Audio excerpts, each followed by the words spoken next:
Hi, Assalamualaikum. My name is Muhammad Arif Haikal bin Ismail from SR113381. My student ID is 2019424478. So today my team and I gonna present and explain about the fluid balance during exercise. So hope you guys take a note. So for the first slide, I will explain to you guys what is water in our body. So water is the most abundant chemical compound living in our cell, which is have 65 until 90% of its cell. So each water molecule consists of 2 hydrogen atoms bound in 1 oxygen atom, but mass of the oxygen atom is much higher than the mass of the hydrogen. So for this slide, I will explain to you guys the importance of water. So I will already list 5 cause importance of water. So the main function is number 1, water provide the medium for the solution and passage of nutrient organic and inorganic form of the blood of the cell. So number 2 is water is transport nutrient and water product and from cell through bloodstream. Number 3 is it serves as a medium where intracellular metabolic reaction take place. Number 4 is regulate body temperature. Water measure constitution of sweat and through evaporation from the surface of the skin, which is a conduction, convection, radiation, and evaporation. So and the last one is control osmotic pressure in the body and maintaining a proper balance between water and electrolyte. Assalamualaikum sir, my name is Alfredo Rizadin and I will be continuing the slide about distribution of water in the body. So the body water is most abundant constituent of human body. Most of the organs and tissues contain more than 70% water. Blood and kidneys consist 83% of water. Muscles 76% of water. However, adipose tissue contains only 10% of water. It divided into 2 major compartments. First is intracellular compartments, includes all water enclosed within cell's membrane. Second is extracellular compartments, external to cell membranes. Extracellular water divided into 2, plasma and the interstitial fluid. The interstitial fluid provides the medium for the passage of nutrients and metabolic products back and forth between the blood and cells.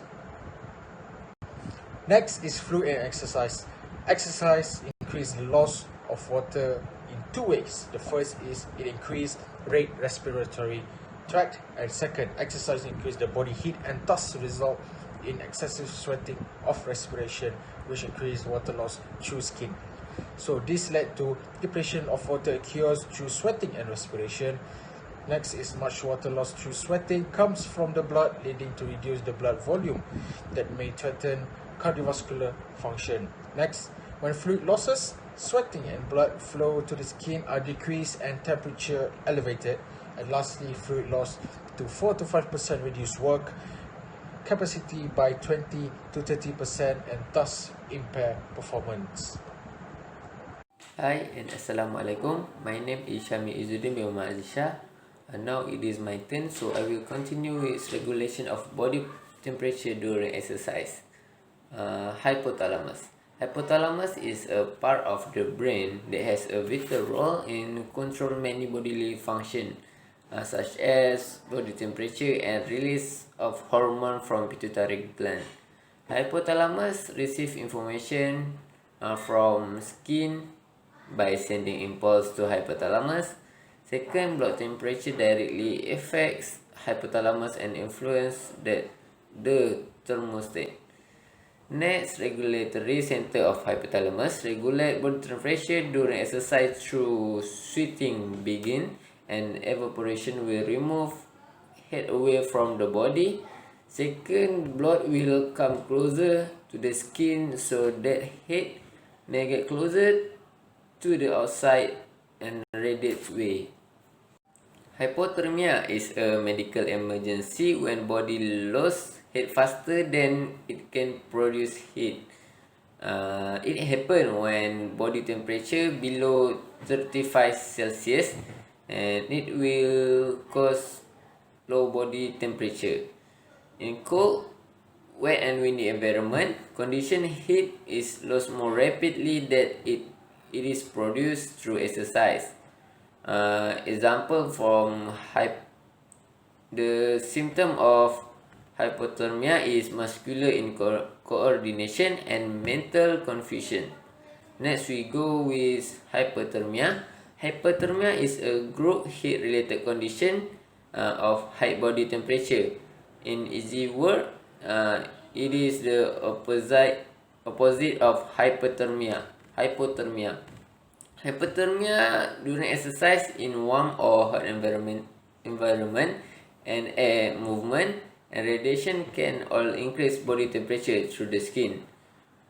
Hypothermia lead to limit physical performance and have very dangerous effects such as neural failure, cardiovascular strain, muscle metabolism, and dehydration. Next we go with dehydration. Dehydration is the reduction of body water below the normal level of hydration. This means that water output exceeds water intake. Dehydration have two fluids where it is intracellular fluids and extracellular fluid. The example of intracellular fluids is potassium, phosphate, and protein. Meanwhile, extracellular fluids is sodium, chloride, and bicarbonate. Hi, Assalamualaikum. My name is Homami bin Ismail. I am from SR113D1 and my ID number is 2019244652. And now I would like to continue the presentation on how physiological effect of dehydration during exercise. There are 10 listed of the main physiological effect of dehydration during exercise, which is number 1 is decreased plasma volume. Number 2, increased plasma osmolality, which is the ionic concentration of the dissolved substance unit of solvent or the concentration within a fluid. It's number 3, increased viscosity. Number 4, decreased blood volume, and decreased stroke volume, which is amount of blood pumped by the heart per beat. And next, number 6 is increased heart rate. Number 7, decreased cardiac output, which is the amount of blood pumped by the heart in 1 minute measured in liter per minute. And number 8 is decreased skin blood flow. Number 9, decreased sweat rate, and lastly, number 10 of the list, increased body temperature. And now for the next slide, which is the importance of hydration during exercise. Basically, staying hydrated helps maintain blood pressure during exercise, so your heart doesn't work harder to maintain normal blood pressure. It also improves circulation. Staying hydrated also improves our blood flow and circulation, and thus the delivery of oxygen and nutrients to work the muscle. In physiology, fluid loses in excess of 5% of our body weight can reduce exercise capacity by as much as 30%. Next point is electrolytes such as sodium and, to be lesser extent, magnesium and potassium are also lost from the body with sweat. And last point, which is it is therefore important to keep well hydrated by drinking before, during and after exercise, which is the important while during the exercise. And now I would like to continue the last slide, which is hydration and exercise. While exercise, there are 3 phases important to keep stay hydrated, which is first, before exercise, during exercise and after exercise. And firstly, before exercise, it is important to begin an exercise session well hydrated, drinking at least 400 to 500 ml of fluid within 10 to 15 minutes prior to exercise is highly recommended. And next is during exercise. It is suggested that 150 to 250 milliliter of fluid should be drunk every 15 minutes. The choice of drink depends on the intensity, the weather, and duration of the activity. And last, after exercise. After exercise, rehydration and full recovery can be be achieved if the electrolytes which have been lost in sweat are replaced as well as the water. And that's all for me. Thank you.